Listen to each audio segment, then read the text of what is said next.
আর কবে আর কবে আর কবে আর কবে আর কবে আর কবে আর কবে অরিজিৎ সিং এর গান প্রায় গণসঙ্গীতের পর্যায়ে চলে গেছে পশ্চিমবঙ্গবাসীর কাছে এবং পশ্চিমবঙ্গে যা ঘটছে ইদানিং সেই ঘটনা নিয়ে আমিও ভেবেছি বিভিন্ন সময় ভিডিও করব, কিন্তু নানা কারণে, তার মধ্যে একটা বড় কারণ তো অবশ্যই এটা যে এই আন্দোলনের সঙ্গে খানিক ওতপ্রোতভাবে জড়িয়ে থাকার চেষ্টা করছি যতটুকু সম্ভব, যতটুকু ক্ষুদ্র অংশ পারা যায় এটার সঙ্গে জুড়ে থাকার একটা চেষ্টা তো করছি। ফলে সেই কারণে সময় করে ওঠা এবং তারপরেও নিজের অলসতা ইত্যাদি সবকিছু মিলিয়েই বিগত এক মাস ধরে বিভিন্ন সময় আপনি যদি এই পেজটাও দেখেন, যে পেজে আমি আজকের পয়েন্টগুলো লিখে রেখেছি, এই পেজেরও চারদিকে এখানে পয়েন্ট লেখা আছে, এই দিকে পয়েন্ট লেখা আছে, যেগুলো প্রত্যেকটাই একটা ভিডিও হতে পারতো, কিন্তু আমার অকর্মণ্যতা এবং খানিক অলসতার জন্য সেগুলো ভিডিও হয়ে ওঠেনি। কিন্তু আজকে মুখ্যমন্ত্রীর প্রেস কনফারেন্স, আজকে অর্থাৎ ইতিহাসের সাথে ডেটটা বলে রাখা ভালো যে আজকে হচ্ছে 12ই সেপ্টেম্বর।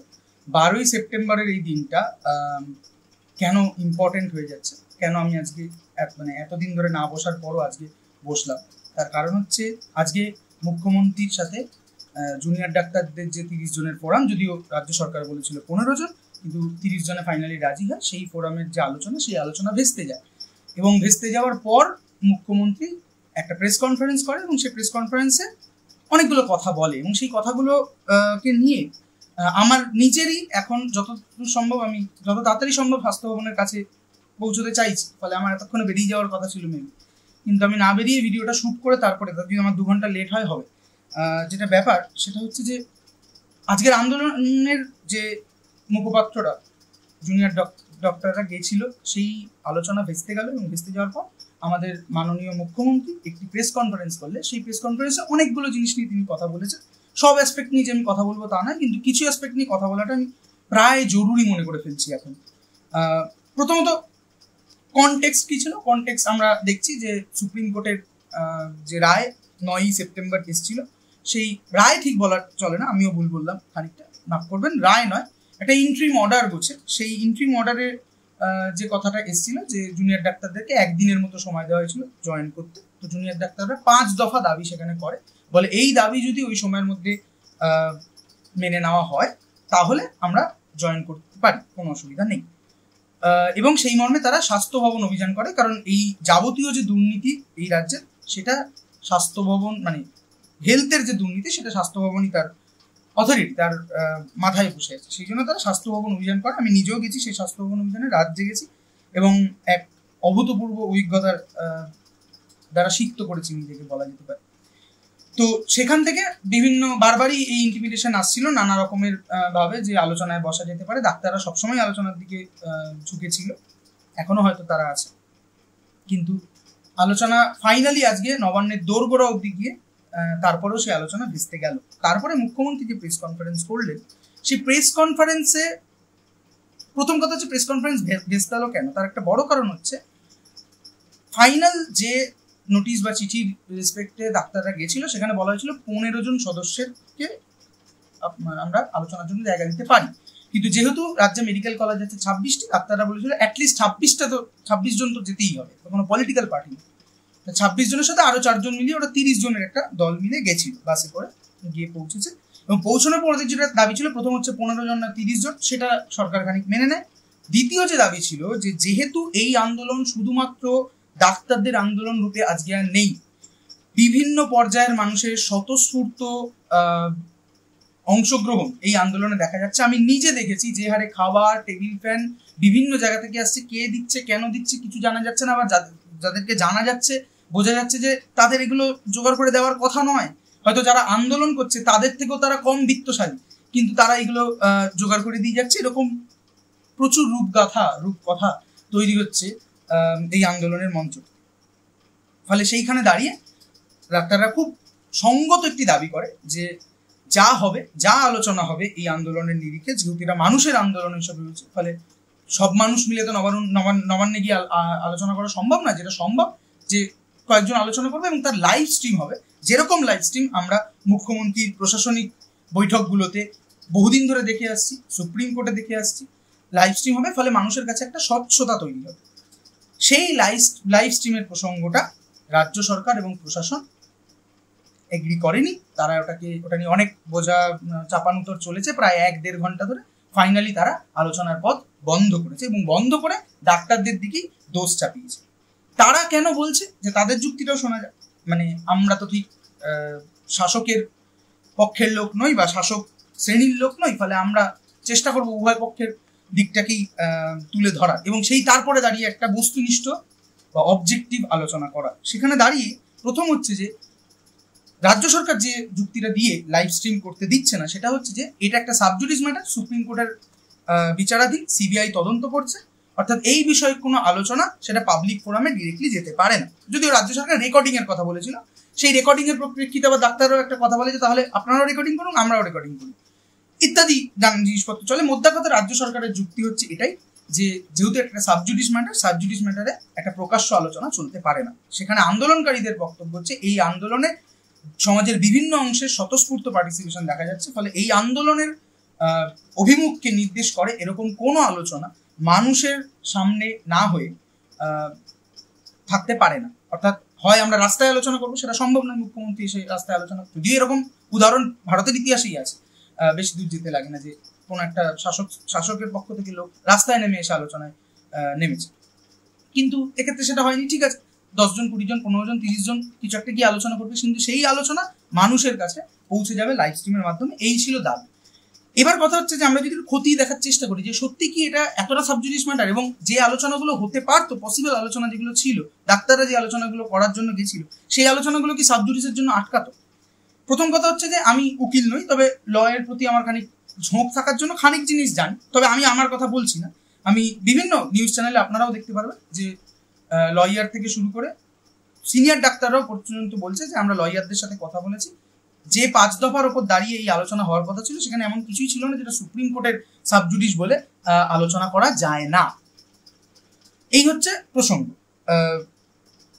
তাহলে আলোচনা হলো না কেন? এইখানে আমরা খানিকটা অ্যানালিসিস করতে পারি। আলোচনা হলো না তার কারণ হচ্ছে এই আন্দোলন আস্তে আস্তে তার পরিধি বাড়াচ্ছে। আপাতত এই আন্দোলন কলকাতা এবং কলকাতার আশেপাশের মফস্বল জেলা এইগুলোতে সীমাবদ্ধ ছিল। হ্যাঁ, কোচবিহারেও হচ্ছিল বা উত্তরবঙ্গেও হচ্ছিল, কিন্তু ওই উত্তরবঙ্গ বা কোচবিহার ওই সমস্ত জায়গারও কিছু স্পেসিফিক সকল শহর অঞ্চলগুলোতে হচ্ছিল। অর্থাৎ এখন অব্দি এই আন্দোলন গ্রামে গঞ্জে খুব স্বতঃস্ফূর্তভাবে ছড়িয়ে পড়তে পারেনি। এর একটা বড় কারণ অবশ্যই শাসক পক্ষের মিলিশিয়া।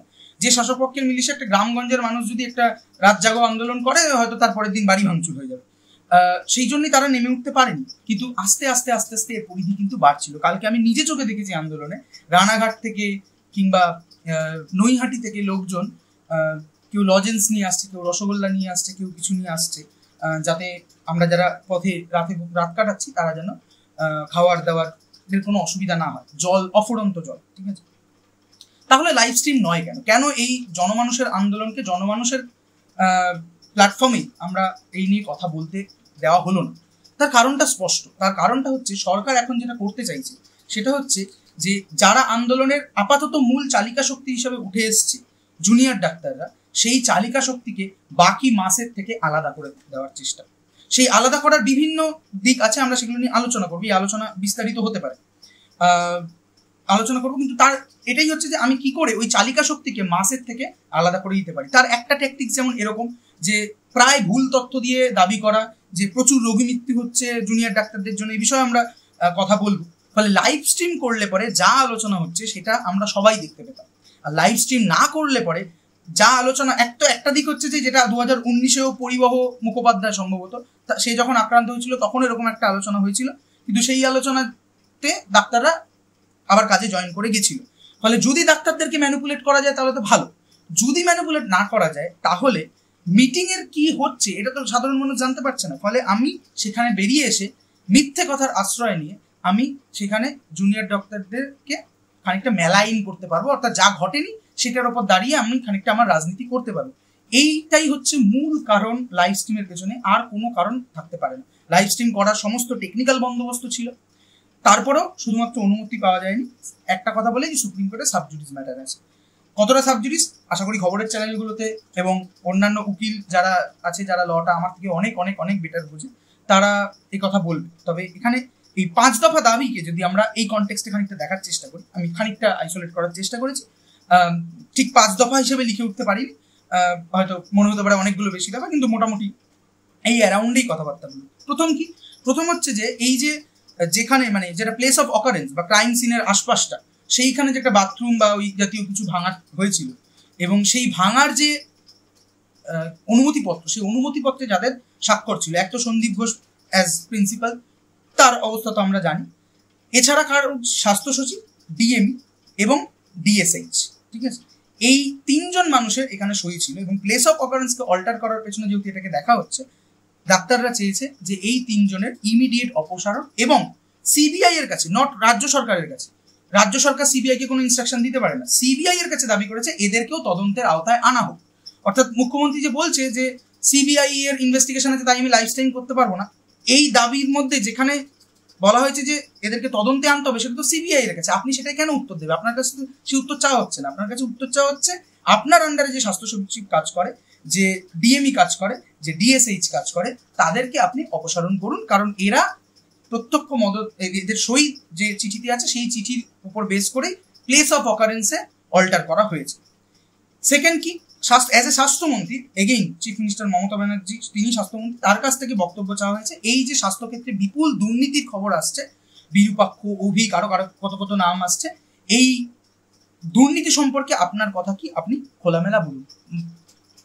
রাজ্যের নাগরিক হিসেবে আমরা সেটা চাইতেই পারি যে একটা দুর্নীতি হচ্ছে, এই দুর্নীতি সম্পর্কে আপনি কি ভাবছেন, আপনি সেটা মানুষের কাছে খুলে বলুন।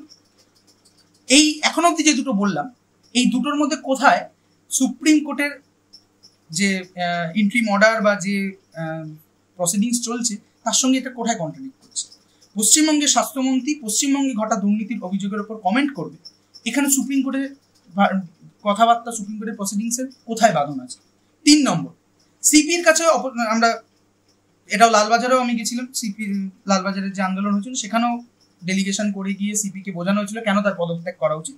কিছুদিন পরে জানা যায় যে মমতা ব্যানার্জি নিজেই বলছেন যে সিপি তার কাছে পদত্যাগ করতে চেয়েছিল, তিনি পদত্যাগ করতে দেননি কারণ পুজোর ভিড় সামলাতে হবে।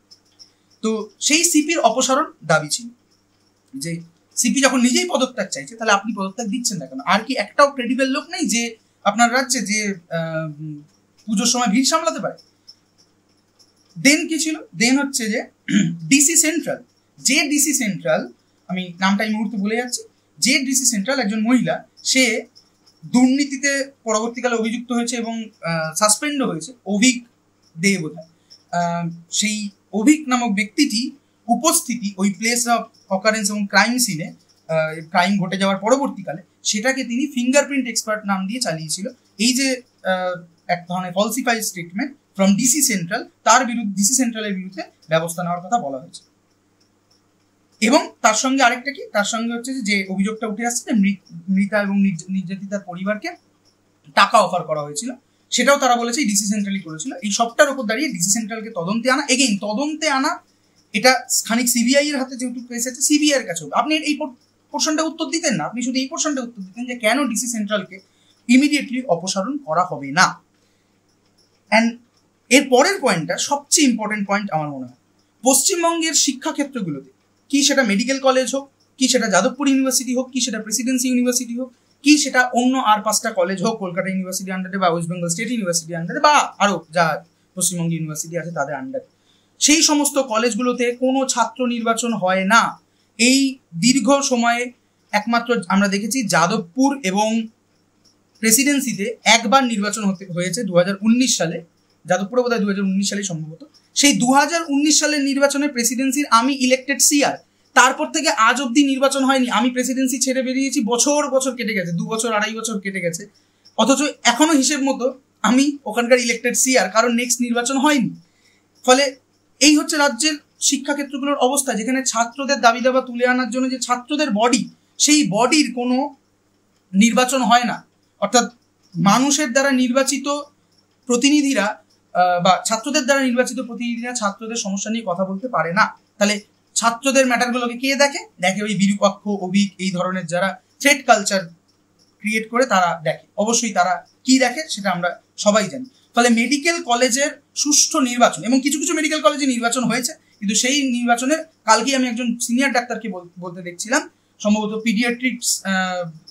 পিডিয়াট্রিক্সের ডাক্তার, তিনি মিছিলে যেতে যেতে বলছিলেন যে মেডিকেল কলেজের যে কলেজগুলোতে নির্বাচন হয়েছে সেই কলেজগুলোতে যে পরিমাণ মানে যেভাবে নির্বাচন হয় সেটা বোধহয় পশ্চিমবঙ্গের পঞ্চায়েত নির্বাচন, যেখানে সব থেকে বেশি রিগিং এই ধরনের জিনিসপত্রকে আমরা জানি হয়, তার থেকেও নাকি খারাপ অবস্থা হয়। অর্থাৎ সুষ্ঠুভাবে নির্বাচন, সুস্থ নির্বাচনের মাধ্যমে ছাত্রদের মধ্যে থেকে জনপ্রতিনিধি তৈরি করে, ছাত্রদের ইউনিয়ন তৈরি করা, ছাত্র নেতৃত্ব তৈরি হওয়ার সুযোগ দেওয়া, এই যে ব্যাপারটা, অর্থাৎ নির্বাচন কলেজগুলোতে, ইউনিভার্সিটিগুলোতে, মেডিকেল কলেজগুলোতে নির্বাচন, সুষ্ঠু নির্বাচনের যে দাবি, এটা বহুদিন ধরে উঠে আসছে। নির্বাচনের দাবিতে মানুষ আন্দোলন করতে গিয়ে পুলিশের হাতে আঘাতপ্রাপ্ত হয়ে মারাও গেছে, সুদীপ্ত গুপ্তর কথা আমরা জানি। দেন হচ্ছে আন্দোলনের বিভিন্ন জায়গায়, মাথাভাঙ্গাতে আমরা অ্যাটাক করতে দেখেছি বিভিন্ন দুষ্কৃতীকে, আমরা 14 তারিখ আরজি করে অ্যাটাক করতে দেখেছি, আমরা নৈহাটিতে অ্যাটাক করতে দেখেছি। এই যে আন্দোলনে বিভিন্ন জায়গায় অ্যাটাক নেমে আসছে, আক্রমণ নেমে আসছে, সেই আক্রমণের ইমিডিয়েট তদন্ত যেন হয় সেই দাবিও ছিল। And last but not the least, একজন দায়িত্ববান স্বাস্থ্যমন্ত্রী এবং আরো বোধহয় কিছু মন্ত্রী আছে, স্বাস্থ্যমন্ত্রী এবং চিফ মিনিস্টারের তরফ থেকে এরকম একটা বক্তব্য আসা যে 1 মাস 1 দিন হয়ে গেছে, অনেক হয়েছে, এবার আপনারা উৎসবে ফিরুন, এরকম একটা দায়িত্বজ্ঞানহীন এবং অশ্লীল ন্যাক্কারজনক উক্তি বা বয়ান, এবং নির্যাতিতার পরিবারকে এক অর্থে মিথ্যেবাদী প্রমাণ করার মতো বয়ান, এই দুটো বয়ানের বিরুদ্ধে বলা হয়েছিল যে মুখ্যমন্ত্রীকে এই বয়ান প্রকাশ্যে ফিরিয়ে নিতে হবে। এই ছিল মোটামুটি ডাক্তারদের দাবি। এইখানে ওই 2-1 জায়গায় সিবিআই এর তদন্তে একে আনতে হবে, ওকে আনতে হবে, এই 2-1টা দাবি ছাড়া আর কোথায় সুপ্রিম কোর্ট বা এই সাব জুডিস ম্যাটারের সাথে এটা কনফ্লিক্টে দাঁড়াচ্ছে? আমার আন্ডারস্ট্যান্ডিং এ দাঁড়াচ্ছে না, কোথাও দাঁড়াচ্ছে না। ফলে লাইভ স্ট্রিমের পেছনে সুপ্রিম কোর্টের সাব জুডিস ম্যাটারে যে কথাটা বলা হয়েছে সেটা একটা নিছক শাসক সুলভ ভাওতা ছাড়া আর কিছুই আমি অন্তত মনে করতে পারছি না। আপনারা কি মনে করছেন? আপনারা সেটা মনে করছেন বা জানাতেও পারেন। এইবার আসি সুপ্রিম কোর্ট বলছি, মুখ্যমন্ত্রী আরেকটা পয়েন্ট। মুখ্যমন্ত্রীর প্রেস কনফারেন্সটা আমি খুব মন দিয়ে শুনছিলাম, যদি আমি প্রেস কনফারেন্সের সমস্ত দিক নিয়ে কথা বলবো না, কয়েকটা গুরুত্বপূর্ণ দিক নিয়ে কথা বলবো। মুখ্যমন্ত্রী এক জায়গায় বলছেন যে সুপ্রিম কোর্টের ভার্ডিক্ট আছে যে ডাক্তারদের জয়েন করার কথা বলা হয়েছে। প্রথম কথা, কোনো একটা কেসের ভার্ডিক্ট দেওয়া হয় যখন সেই কেসটার সমস্ত শুনানি শেষ হয়ে যায়, তারপরে। সুপ্রিম কোর্ট এখনো অবধি কোনো ভার্ডিক্ট দেয়নি। সুপ্রিম কোর্ট যেটা করছে, সুপ্রিম কোর্ট একটা সিবিআই এর তদন্তকে মনিটর করছে এবং এর সঙ্গে রিলেটেড যে ইস্যুগুলো আছে সেইগুলোর একটা কগনিজেন্স নিয়ে সেটাকে একটা পার্সু করছে।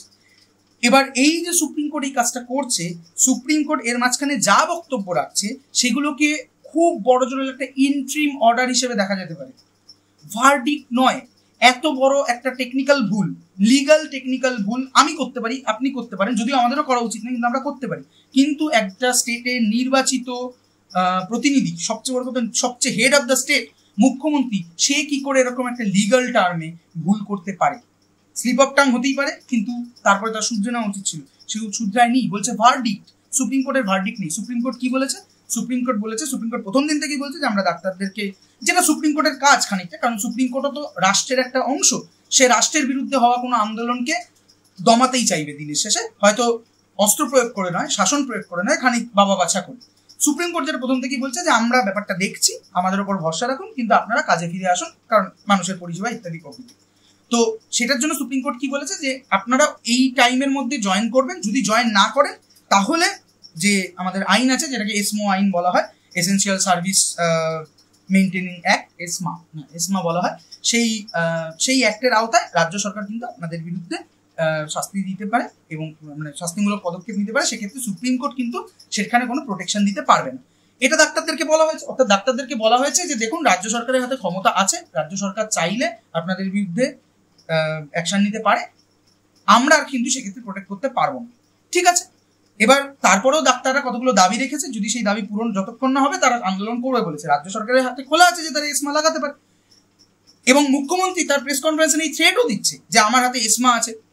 উত্তরপ্রদেশের উদাহরণ দিচ্ছে যে উত্তরপ্রদেশে নাকি এরকম হয়েছিল যে 6 মাসের জন্য মিছিল প্রোটেস্ট ইত্যাদির উপর ব্যান লাগিয়ে দেওয়া ছিল।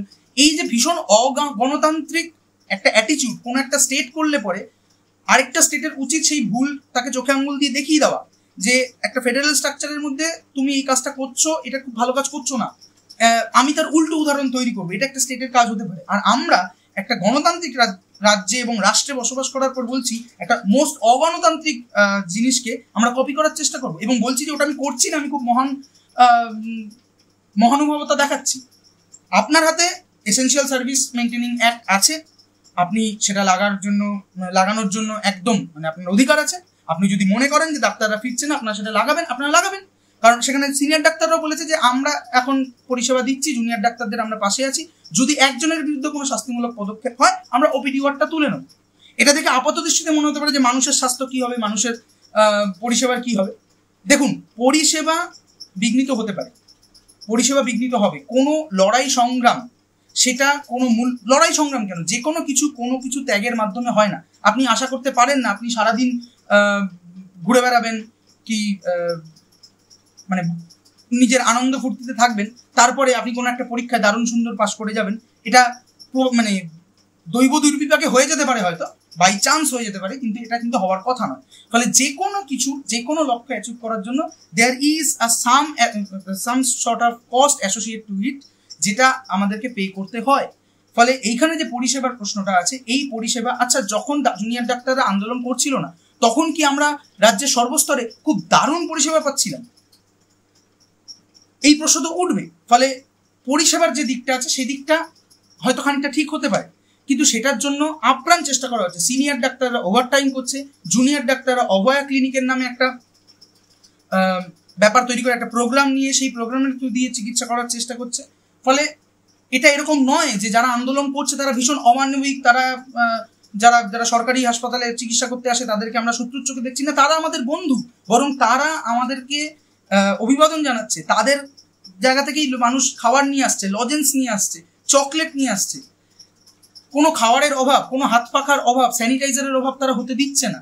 ফলে আপনি কাদের বিরুদ্ধে কাদেরকে লড়ানোর চেষ্টা করছেন? জনপ্রতিনিধি হিসাবে আপনার উচিত দুটো কমিউনিটির মধ্যে যদি বিভেদ তৈরি হয়, ইন এনি কেস আপনি সেই বিভেদকে জোড়া লাগানোর চেষ্টা করবেন। সেখানে দাঁড়িয়ে আপনি ডাক্তার এবং সাধারণ মানুষের মধ্যে বিভেদ তৈরি করার চেষ্টা করছেন, আপনি এবং আপনার যত পারিষদ বর্গ আছে তারা। আচ্ছা, সরকার যে রোগী মৃত্যুর অভিযোগ আনছে, যেটা সুপ্রিম কোর্টেও কপিল সিব্বল বলেছে, এবং যেটা নিয়ে ডাক্তাররা অলরেডি একটা উল্টো পরিসংখ্যান দিয়ে বসে আছে, এবং আমি যতদূর শুনলাম যে দিল্লির কোনো একটি ডাক্তারি সংস্থা তারা বোধহয় সুপ্রিম কোর্টে এটা একটা হলফনামাও দিতে চলেছে যে এটা কোর্টকে খানিকটা ভুল তথ্য দেওয়া হয়েছে সেই বিষয়ে। তো সেটা আমরা দেখবো কি হচ্ছে। যদি আমি সরকার হতো এবং আমি যদি মনে করি যে সত্যি পরিষেবা খারাপ হচ্ছে, রোগীরা চিকিৎসা পাচ্ছে না, বহু রোগী মারা যাচ্ছে, এটা যদি আমার কাছে সত্যি হতো, আমি তো সরকার, আমার কাছে তো ডেটা থাকা উচিত। আমার কাছে তো ডেটা মানে উইদিন মানে few minutes or if not minutes within hours, if not hours within day, আমার তো ডেটা আমার হাতে চলে আসা উচিত। আমি সিম্পল একটা কাজ করবো, আমার যদি ভুল প্রমাণ করতেই হয় যে আপনারা আন্দোলন করছেন তার জন্য প্রচুর রোগী মারা যাচ্ছে, এটা যদি আমাকে ম্যাথামেটিক্যালি প্রুভ করতে হয়, আমি কি করবো? আমি সিম্পল 2024 সালের আগস্ট মাসে কজন মারা গেছে সরকারি হাসপাতালে সেটার ডেটা দেবো, এবং লাস্ট 12 মাসের ডেটা দেবো, যেই 12 মাসের মধ্যে 2023-এর আগস্ট মাসের ডেটাটাও থাকবে। তার কারণ হচ্ছে রোগী মৃত্যুর হারটা পরিবেশ প্রকৃতির উপরও ডিপেন্ড করে, অর্থাৎ অক্টোবর মাসে যে ধরনের মানুষের রোগ হয় জানুয়ারি মাসে সেই ধরনের মানুষের রোগ হয় না, ফলে মৃত্যুর হার ইত্যাদি পরিবর্তন হতে পারে। ফলে it is very much reasonable যে আমি যদি এই বছরের আগস্ট মাসের সঙ্গে প্রিভিয়াস 12 মাসের ডেটাটা যে সরকারি হাসপাতালে কত রোগী মৃত্যু হয়েছে সেটা দিয়ে দিতে পারি। এর কাছাকাছি একটা কাজ জুনিয়র ডাক্তারদের ফোরামে যে আছে এবং কিঞ্জল নন্দ, তিনি এই কাজটি করেছে কোথাও সেই সোর্স থেকে, যেখানে দেখা যাচ্ছে এই বছর আগস্ট মাসে অপেক্ষাকৃত কম রোগী মরেছে দেন আগের বছর আগস্ট মাসে। সেটা একটা হওয়ার কারণ একটা ভাবা যেতে পারে, সেটা হচ্ছে যে যেহেতু অলরেডি একটা আন্দোলন চলছে এবং এই আন্দোলনকে ভাঙার চেষ্টা এইভাবে হবে যে পরিষেবা দেওয়া হচ্ছে না, জনবিরোধী কাজ করা হচ্ছে, ফলে ডাক্তাররা এবং মেডিকেল ফ্রেটার্নিটির লোকরা খানিকটা সেলফ কনসার্ন, অন্য সময় তারা যতটা লেস কনসার্ন থাকবে এখন একটু মোর কেয়ারফুল হবে, মোর কনসার্ন হবে, ফলে সেটা খানিকটা ডেটায় দেখা যাচ্ছে। এবং এই ডেটা মেডিকেলের ছাত্ররা বের করে এনেছে। আপনার যদি এই ডেটাকে কাউন্টার করা হয়, আপনি আপনার মতো ডেটা দিন, আপনার কাছে আরো বেটার ডেটা থাকা উচিত। আপনার কাছে কি এই ডেটা আছে যে আপনার রাজ্যে কতগুলো সিনিয়র ডাক্তার আছে সরকারি হাসপাতালে?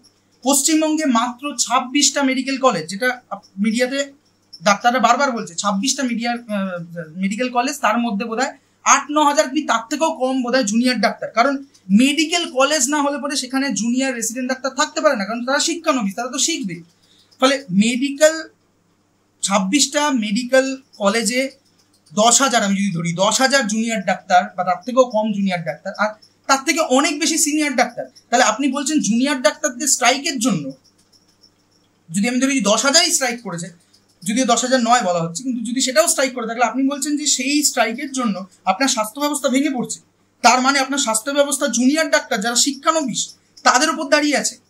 এই স্বাস্থ্য ব্যবস্থা তো থাকারই কোনো মানে নেই। তার মানে স্বাস্থ্য ব্যবস্থাও দাঁড়িয়ে থাকা উচিত ওভারঅল স্ট্রাকচারের মধ্যে, যে একটা সিনিয়র ডাক্তাররা যেখানে ফুল কাজ করছে, পারলে ওভারটাইম করছে, সেখানে দাঁড়িয়ে 5-6-7 হাজার জুনিয়র ডাক্তারদের স্ট্রাইকের জন্য স্বাস্থ্য ব্যবস্থা ভেঙে পড়ছে। তাহলে মানে কোন স্বাস্থ্য ব্যবস্থার কথা আপনি শোনাচ্ছেন? স্বাস্থ্যমন্ত্রী হিসেবে এই জবাবটা আপনাকে দিতে হবে। সেখানে আপনি এসে রোগী মৃত্যুর কথা বলছেন উইদাউট এনি ক্রেডিবল রিসোর্স না দেখিয়ে, রেফারেন্স না দেখিয়ে, ডেটা সোর্স না দেখিয়ে। এবার যেটা এর পরের ব্যাপার হচ্ছে যে আমরা এরপরে এই যে প্রেস কনফারেন্স হলো, এই প্রেস কনফারেন্সে আরো একটা দিক মুখ্যমন্ত্রী বলেছে, যেটা না তো ডাক্তারদের দাবিতে ছিল, না যে নাগরিক সমাজ আন্দোলনে গেছে তাদের বড় অংশেরই দাবিতে নেই। হ্যাঁ, কিছু রাজনৈতিক দল তারা হয়তো এই দাবি করছে যে দফা 1 দাবি 1 মুখ্যমন্ত্রীর পদত্যাগ ইত্যাদি প্রভৃতি, কিন্তু ডাক্তারদের কোনো দাবিতে দফা 1 দাবি 1 মুখ্যমন্ত্রীর পদত্যাগ বা এই ধরনের দাবি চাওয়া হয়নি। অর্থাৎ যে 5 দফা দাবির ওপর ডাক্তাররা আলোচনা করতে গেছিল সেখানে তো আপনার পদত্যাগের কোনো কথা ছিলই না। তাহলে আপনি দাঁড়িয়ে এই কথা কেন বলছেন যে আমি চাইলে পদ ছেড়ে দিতে পারি, আমার পদের কোনো মায়া নেই, আমার পদের প্রতি কোনো আকর্ষণ নেই? আপনি পদ ছাড়বেন কি ছাড়বেন না, আপনি আমাদের থেকে অনেক বেশি বিচক্ষণ মানুষ, অনেক বেশি রাজনীতি সচেতন মানুষ, রাজনীতি অভিজ্ঞতা সম্পন্ন মানুষ। আপনার যদি মনে হয় যে আপনার পদত্যাগ করা জরুরি এবং আপনি বলছেন আপনার পদত্যাগের কোনো পদের প্রতি কোনো মায়া নেই, কোনো আলাদা আকর্ষণ নেই, তাহলে আপনি যদি মনে করেন যে পদত্যাগ করা দরকার আপনি করতে পারেন। কিন্তু আমাদের দাবি তো আপনার পদত্যাগ নয়। আমাদের দাবি, আমাদের যে ইস্যুগুলো উঠছে সেই ইস্যুগুলো নিয়ে একটা সুষ্ঠু আলোচনা হোক, একটা রিজনেবল আলোচনা হোক, এবং সেটা মানুষের সামনে হোক। সেখানে দাঁড়িয়ে আপনি পদত্যাগের কথা শুনিয়ে কাকে ম্যানিপুলেট করতে চাইছেন? কোন জনসংখ্যাকে, জনসাধারণ থেকে আপনি সেন্টিমেন্ট আদায় করতে চাইছেন? এই উত্তর কিন্তু আপনাদেরকে দিতে হবে। অ্যান্ড সরি, আমি চেক করে নিচ্ছি যে আর কিছু বাদ গেল কিনা। হ্যাঁ, এবার যেটা ব্যাপার যে এখানে দাঁড়িয়ে সার্বিক পরিস্থিতি কি হবে? নিশ্চয়ই জুনিয়র ডাক্তারদের যে ফোরাম তারা কিছু না কিছু বয়ান দেবে, অলরেডি বয়ান দেওয়া শুরু করেছে, কিন্তু সেগুলো অসংগঠিত বয়ান, মানে মিডিয়া বাইট। সংগঠিত বয়ান অবশ্যই দেবে এবং তারা আন্দোলন ক্ষেত্রে ফিরবে, এবং আমিও আশা করি আগামী 2-3 ঘন্টার মধ্যে আন্দোলনের ক্ষেত্রেই থাকবো, এবং সেখানে তারা নিশ্চয়ই কোনো বক্তব্য দেবে যেটা আপনাদের কাছেও পৌঁছে যাবে। কিন্তু যেটা বলা দরকার যে এখানে শাসক পক্ষ যেটা করতে চাইছে, যেহেতু একটা স্বতঃস্ফূর্ত নাগরিক আন্দোলন গড়ে উঠেছে এবং বহু মানুষ তৃণমূল সরকারেরই এই কিছুদিন আগে পদত্যাগ করা এমপি জহর সরকার, যার যে একজন আমলা ছিল, ফলে তার ভারতবর্ষের ইতিহাস সম্পর্কে যথেষ্ট জ্ঞান আছে ধরে নেওয়া যেতে পারে, তার বক্তব্য অনুযায়ী শেষ 50-60 বছরে, 1967 বোধহয় উনি বলেছেন, 1967 সাল থেকে আজ অবধি তিনি এত সাধারণ মানুষের পার্টিসিপেশনওয়ালা, এত স্বতঃস্ফূর্ত আন্দোলন কিন্তু উনি দেখেননি, উনি বলছেন। ফলে সেটা যদি নাও ধরি, অ্যাটলিস্ট লাস্ট মানে নন্দীগ্রাম আন্দোলন যথেষ্ট বড় আন্দোলন হয়েছিল, কিন্তু নন্দীগ্রাম আন্দোলনের থেকেও এই আন্দোলন বড়। এইটা বোধহয় আজকে আমাদের নন্দীগ্রাম আন্দোলনে হয়তো অনেক বেশি মার রকম দাঙ্গা, কারণ ওখানে দুটো পলিটিক্যাল পার্টি সামনাসামনি হয়েছে। এখানে পলিটিক্যাল পার্টির অংশ নেই, উল্টে পলিটিক্যাল লিডাররা যখন আন্দোলনের ধারে কাজ দিয়ে যাচ্ছে। কালকে মজার ঘটনা ঘটেছে, অগ্নিমিত্রাপল যেখানে আন্দোলন চলছে ঠিক তার পাশেই, মানে পাশেই উইদিন 10-20 মিটার্স বিজেপির একটি কার্যালয় আছে, বড় কার্যালয় আছে। তো অগ্নিমিত্রাপল সেই কার্যালয়ে যাচ্ছিল, অ্যাটলিস্ট অগ্নিমিত্রাপল যা বলেছে, সেই কার্যালয়ে যাচ্ছিল, এবং তাকে দেখা মাত্রই আন্দোলনে, মানে সে প্রায় গুটি গুটি পায়ে পালানোর চেষ্টা করছেন, আন্দোলনে তাকে go back glow back slogan দেওয়া হয়েছে, অধীর চৌধুরীকে গো ব্যাক স্লোগান দেওয়া হয়েছে। ফলে আপনি যে রাজনীতির কথা কালকে স্বাস্থ্য প্রতিমন্ত্রী বলেছে যে এখানে রাজনীতির গন্ধ আছে, আজকেও আপনি খানিক সেই টোনেই কথা বলছেন। এইগুলোতে আপনি কি করতে চাইছেন? আপনি ডাক্তারের সাথে সাধারণ মানুষের, সাধারণ জনগণের বিভেদ ঘটাতে চাইছেন। সেটা আপনি করতেই পারেন, কারণ আপনার সেই নেটওয়ার্ক আছে, আপনার সেই আইটি সেল আছে, এবং সেই আইটি সেলের নিরিখে আপনি সেটা করে চেষ্টা করতেই পারেন। এবং অবশ্যই আপনি রাজনীতি করতে নেমেছেন, আপনি রাজনীতি করবে, কিন্তু যারা ছাত্র তারা রাজনীতি করছেন, আপনি যে অর্থে রাজনীতি ব্যবহার করছেন সেই অর্থে রাজনীতি করছেন। কিন্তু যদি সমস্যাগুলো রাজনীতিক হয়, আমি এখানে দ্ব্যর্থহীনভাবে বলতে চাই যে এই যে রাজনীতিক লড়াই না অরাজনৈতিক লড়াই, এখানে বলা হলো যে আমরা কোনো পদ দখলের জন্য, কারো পদত্যাগের জন্য, এইসব আমাদের এজেন্ডা নয়। এই রাজনীতি আমাদের, এই দলীয় সংসদীয় রাজনীতি আমরা করতে নাবিনি। আমাদের এবং ডাক্তারদের এবং নাগরিকদের স্পষ্ট দাবি হচ্ছে যে কতগুলো ঘটনা ঘটেছে, সেই ঘটনাগুলোর সদুত্তর আমাদের কাছে নেই, এবং as a concern citizen of this country and of this state we should have those answer from the authority. এইটুকুই আমাদের দাবি। এবং রাজনীতি অরাজনীতির প্রশ্নে বলি, আপনারা যে রাজনীতির রং এখানে লাগাতে চাইছেন সেই রাজনীতির রং তো নেই, বরং রাজনীতির নেতারা এখানে ঢুকলে পরে go back slogan, Abhijit Ganguly লালবাজারে এসেছিল, গো ব্যাক স্লোগান শুনেছে, Agnimitra Paul go back slogan শুনেছে, আরজি করে যাওয়ার চেষ্টা করেছিল Adit Chowdhury, go back slogan শুনেছে। ফলে এর রাজনীতির রং নেই। কিন্তু এটা কি রাজনৈতিক লড়াই নয়? যখন প্রশ্নগুলো রাজনীতিক, যখন সমস্যাগুলো রাজনীতিক, তখন তার লড়াইটাও রাজনীতিক হতে হয়। যে সমস্যার যেরকম সলিউশন, ফলে আমরা যে লড়াইটা লড়ছি অবশ্যই এটা রাজনীতির লড়াই, এবং এই রাজনীতির লড়াই বাংলার ইতিহাসের পাতায়, বাংলার রাজনৈতিক ইতিহাসের পাতায় লেখা হবে। কতটা লেখা হবে, তার গুরুত্ব কতটা হবে, সেটা আগামী দিন বলবে। কিন্তু অলরেডি ইতিহাসের পাতায় এই রাজনৈতিক আন্দোলন উঠতে শুরু করেছে। কিন্তু আপনি যে অর্থে, যে দলীয় ক্ষুদ্র সংসদীয় গণতন্ত্রে ঢুকে পড়ার হুলিগানিজমের যে রাজনীতির কথা আপনি বলছেন, এই রাজনীতির রং নেই। আপনি এটা দিয়ে যারা অতটা রাজনৈতিক সচেতন নয়, যারা খানিক প্রান্তিক মানুষ, যারা তাদের প্রতিদিনের সমস্যায় জর্জরিত, কারণ আপনি তো খুব ভালো রাজ্য তৈরি করে বসে নেই যে সবাই খুব সুখে আছে, জিনিসপত্রের দাম বেশি, ফলে তাদের খাওয়ারটুকু জোগাড় করতেই তাদের দিন চলে যায়। তারা এত সম্পর্কে কোথায় কলকাতায় কি আন্দোলন হচ্ছে তারা পুঙ্খানুপুঙ্খ ইনফরমেশন নাই জানতে পারে। আপনি সেই সুযোগটা নিতে চাইছেন। আপনার যে ট্রোল বাহিনী আছে, আপনার যে নেটওয়ার্ক আছে, আপনি একটি সংসদীয় দল চালান এবং জিতে আসছেন 3 বার, আপনার নিশ্চিতভাবে নেটওয়ার্ক আছে, আপনি সেই নেটওয়ার্ককে ব্যবহার করে আপনি ওই মানুষগুলোকে ম্যানিপুলেট করতে চাইছেন এবং শিক্ষিত ছাত্র সমাজ, ডাক্তার, তাদের বিরুদ্ধে প্রান্তিক মানুষগুলোকে লড়িয়ে দিতে চাইছেন, যে প্রান্তিক মানুষগুলোই সব থেকে বেশি অসুবিধায় আছে, সব থেকে বেশি কষ্টে আছে এই জায়গায়। ফলে আমার আবেদন, যারা এই ভিডিওটি এত দূর অবধি দেখলেন, প্রথমত ধন্যবাদ। আমি চেষ্টা করব আজকে এই 1 মাস পর ওই অরিজিৎ সিং এর লাইনের ভাষায় আর কবে করতে করতে আজকে আমি এসে একটা ভিডিও করতে পারছি। আশা করব এই আন্দোলনে থাকার সঙ্গে সঙ্গে এই কনসিস্টেন্সিটাও মিটিয়ে রাখতে হবে, কারণ এই লড়াই এখন সর্বত্র ছড়াতে হবে। এই লড়াই ডিজিটালে হতে হবে, এই লড়াই গ্রামের আলপথে হতে হবে, এই লড়াই কলকাতার রাজপথে হচ্ছে, রাজপথে চালিয়ে যেতে হবে। রাতে হবে, দিনে হবে, প্রত্যেকটা মানুষ যেভাবে লড়া সম্ভব সেভাবে আমাদেরকে লড়তে হবে। এই ভিডিও তারই একটা মাধ্যম মাত্র, এর বেশি কিছু নয়। আমি খুব রাজনৈতিক জ্ঞান দাবি করছি না। আমি যা বলেছি এখানে সমস্ত কিছু, দেখুন আমি বিজ্ঞানের ছাত্র, আমি এটা সবসময় বলে থাকি এবং আজকেও বলছি, আমি যা বলছি এবং পরবর্তীকালেও যদি কোনো ভিডিও করি আমি যা বলবো, those things are subject to peer review. অর্থাৎ যারা এই বিষয়ে জানেন বা যারা আমার মতনই খানিক রাজনীতিক সচেতন, তারা যদি আমার বক্তব্যকে খণ্ডাতে চান with proper data, with proper facts, আপনারা সেটা খণ্ডাতে পারেন। যদিও আমি এখানে ফ্যাক্টস বা ডেটা নিয়ে খুব একটা কথা বলিনি, আমি এখানে মূলত অ্যানালিটিক্যাল কথা বলেছি। ফলে আপনাদের যদি এর উল্টো অ্যানালিসিস থাকে আপনারা লিখতে পারেন, জানাতে পারেন, আপনারাও ভিডিও তৈরি করুন, কোনো সমস্যা নেই। এতে কোনো অবস্থাই নেই। ফলে পিয়ার রিভিউ, আমি যা বলছি তা সত্যি কথা নয়। আমি দাবি করছি না যে আমি যা বলছি তাই শাশ্বত। যেরকম আমাদের শাসক দলের যিনি নেত্রী এবং আমাদের মাননীয় মুখ্যমন্ত্রী, তিনি বহু ক্ষেত্রে বলে থাকেন, তিনি কোনো একটা ঘটনা ঘটলে তার তদন্তের আগেই তদন্তের মোড় বলে দেন, তদন্তের প্লট বলে দেন, সবকিছু বলে দেন এবং কি করে কেস সাজাতে হবে সেটাও তার পারিষদ বর্গরা বলে দিয়েছেন। এরকম আমরা দেখেছি। কিন্তু আমাদেরকে মাথায় রাখতে হবে, আমরা যা বলছি, আমরা কেউ সর্বজ্ঞানী নয়। আমাদের প্রত্যেকের নিজ নিজ অভিজ্ঞতা আছে, নিজ নিজ পড়াশোনা আছে, নিজ নিজ জ্ঞান আছে, উইজডম আছে।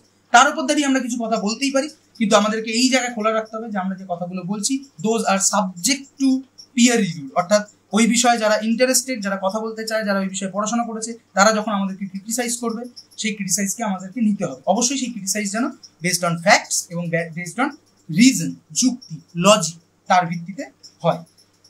এবার এখানে যদি আমি দাঁড়িয়ে শেষ কথাটা একটুখানি বলতে চাই 2 মিনিট, যে এখানে দাঁড়িয়ে আমাদের কর্তব্য কি। একটা তো আমি বললাম যে এই আন্দোলনের পরিধিকে আরো উত্তর বাড়াতে হবে, কারণ আমরা বুঝতে পারছি যে সুষ্ঠু আলোচনার পরিসর বোধহয় ধীরে ধীরে কমে আসতে শুরু করছে। তাহলে কি আমরা মারদাঙ্গা শুরু করবো? না, এটা আমাদেরকে নিজেদেরকে সচেতন থাকতে হবে। অবশ্যই বিভিন্ন মানুষের চিন্তাধারা আলাদা। আমাদের যারা আন্দোলন করছে তাদের মধ্যে বহু লোক থাকবে যারা হয়তো এই মারদাঙ্গার রাস্তায় বিশ্বাস করে, কিন্তু তাদেরকে আমাদেরকে সংযমী করতে হবে এবং আমাদের নিজেদেরকে সংযমী থাকতে হবে যে আমরা কোনো মারদাঙ্গার রাস্তায় যাব না। আমরা যেরকম রাজপথ দখল করে আন্দোলন করছি, যেখানে আটকাবে আমরা সেখানে দাঁড়িয়ে রাতের পর রাত জাগবো, আমাদের যা রিসোর্স আছে সেই রিসোর্সকে ব্যবহার করে যে টিচার স্কুলে পড়ায় সে স্কুলে কথা বলবে, যে টিচার কলেজে পড়ায় সে কলেজে কথা বলবে, যার যেখানে লড়ে যাওয়া সে সেখানে লড়ে যাবে, এবং প্রত্যেকের যে যেখানে লড়ে যায় আমাদেরই লড়া।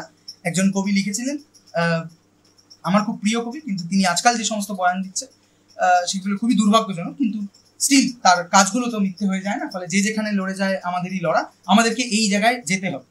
যে সার্বিক এই একটা ঘটনার দিকে আমরা বিচার চাইবো, অবশ্যই চাইবো, এবং কি হচ্ছে সেটা আমরা দেখবো, এবং আমাদেরকে দেখতে হবে যে সুষ্ঠু বিচার। যেমন একটা কথা খুব বাজারে চলছে যে জাস্টিস ডিলেড, জাস্টিস ডিনাইড। আমি খানিকটা প্যারাফ্রেজ করলাম যে যদি বিচার দেরি হয় তার মানে বিচার হচ্ছে না, আসলে হ্যাঁ অবিচার হচ্ছে। ঠিক তেমনি তাড়াহুড়ো করে বিচার করাও কিন্তু আসলে বিচারের পরিপন্থী। বিচার হবে, হ্যাঁ আমাদের কোর্টগুলোর ওপর অনেক বেশি প্রেশার, জাজ কম কেসের তুলনায়, ফলে স্লো হবে। তবু এটা একটা সুপ্রিম কোর্টের স্লো মোটো কগনিজেন্স নিয়েছে, আশা করা যায় এটা তাড়াতাড়ি হবে। এবং মূল যে ধর্ষণের কেসটা সেটা কিন্তু সুপ্রিম কোর্টে লড়া হচ্ছে না, সেটা হচ্ছে শিয়ালদা কোর্টে, এবং সেটা একটা ফাস্ট ট্র্যাক কোর্টে করেই করা হচ্ছে। ফলে যে বিচার, এই পার্টিকুলার ধর্ষণ এবং খুনের ঘটনার যে বিচার, সেই বিচার হয়তো দীর্ঘায়িত হতে পারে, কিন্তু আমাদেরকে বুঝতে হবে এটা এই ঘটনার সমস্যা নয়। এই ঘটনার বিচার হবে, সেই বিচারে আমরা দেখব, আমরা সেই অপেক্ষায় থাকবো। কিন্তু যে কারণগুলো এই ঘটনাকে ঘটায় সেই কারণগুলোকে যদি আমরা নির্মূল করতে না পারি, শেষ কিছু বছর ধরে বাংলায় যে অপসংস্কৃতির চাষ হচ্ছে, যে মাফিয়া রাজ, যে থ্রেড কালচারের কথা ডাক্তাররা বারবার বলছে, এই থ্রেড কালচার আমরা স্কুল কলেজে দেখেছি। আমরা আজকে যে হকারদের কথা বলা হচ্ছে, যে পুজো, একদল বলছে পুজো বন্ধ করতে বা ইত্যাদি, ফলে পরে গরিব মানুষের পেটে লাথ মারা হবে, এই হকারদের বিরুদ্ধেই তো। আমি গড়িয়াহাটে একটি স্কুলের সঙ্গে যুক্ত আছি, যেখানে আমরা পথবাসী শিশুদেরকে পড়ানোর চেষ্টা করি, রাজনৈতিকভাবে সচেতন করার চেষ্টা করি। আমরা দেখেছি যে গড়িয়াহাটের পথবাসী মানুষদেরকে, গড়িয়াহাটের হকারদেরকে কিভাবে বিনা নোটিসে সকালবেলা এসে উচ্ছেদ করে নিয়ে চলে যায়। তাদের ভাতের হাঁড়ি, গরম ভাতের হাঁড়ি তারা খাবে বলে জাস্ট রান্না করে রেখেছে, ওই ভাতের হাঁড়ি তুলে মিউনিসিপ্যালিটির ডাম্পারে ফেলে দেওয়া হয়। এইসব জিনিস আমরা নিজের চোখে দেখেছি। ফলে আজকে এত দরদ কোথা থেকে উঠে আসছে? আমরা লড়বো, আমরা একসাথে লড়বো, হকারদেরকে পাশে নিয়ে লড়বো, আমরা শিক্ষকদেরকে পাশে নিয়ে লড়বো, আমরা গ্রামের প্রান্তিক মানুষদের নিয়ে পাশে নিয়ে লড়বো। ওই সলিল চৌধুরীর কথায়, এই মিছিল সব হারার সব পাওয়ার এই মিছিল। আজকে আমাদেরকে ঠিক করতে হবে, আমরা বাংলায় যে অপসংস্কৃতি দেখছি, যে মাফিয়া রাজ দেখছি, যে থ্রেড কালচার দেখছি, এবং সর্বোপরি যে একটা ভীষণ নীতিহীনতা দেখতে পাচ্ছি, যে প্রত্যয়হীনতা দেখতে পাচ্ছি। আজকে ডাক্তাররা যে প্রত্যয় দেখাতে পেরেছে যে আমাদের এই দাবি যদি না মানা হয় আমরা শাসকের কাছে ঝুঁকবো না, আমাদেরকে এই প্রত্যয় থেকে শিক্ষা নেওয়া উচিত, এবং বাংলার সেই হারিয়ে যাওয়া প্রত্যয়কে খুঁজে আনতে হবে, বাংলার সেই হারিয়ে যাওয়া মেরুদণ্ডকে খুঁজে আনতে হবে। এবং এটা কোনো এলিটের কাজ নয়, এটা কোনো আমার মতো ভরা পেটে পড়াশোনা করা লোক, মাথার ওপর পাখা ঘুরছে, এদের কাজ নয়। এটা প্রান্তিক মানুষ এবং যারা শিক্ষিত মানুষ দুজনের মেলবন্ধনের কাজ। আবার সেই সলিল চৌধুরী এই বাংলারই মানুষ, তারই দুটো লাইনকে আমাকে কোট করতে হচ্ছে, এই মিছিল সব হারার সব পাওয়ার এই মিছিল। ফলে আজকে থেকে এই লড়াই শুরু হোক, মাঠে ঘাটে পথে প্রান্তরে, আলপথে রাজপথে, ডিজিটালে, সোশ্যাল মিডিয়ায় এই আন্দোলন শুরু হোক, এই আন্দোলন আরো ছড়িয়ে পড়ুক। এই কথাটুকু বলেই আমি আজকের মতো বিদায় নেব। ধন্যবাদ। পিগমেন্টসের তরফ থেকে আমি কৌশিক। এই মিছিল সব হারার সব পাওয়ার এই মিছিল, এই মিছিল সব হারার সব পাওয়ার এই মিছিল। প্রতিবার যশোদামার রক্তবীজ এই মিছিল, প্রতিবার যশোদামার রক্তবীজ এই মিছিল।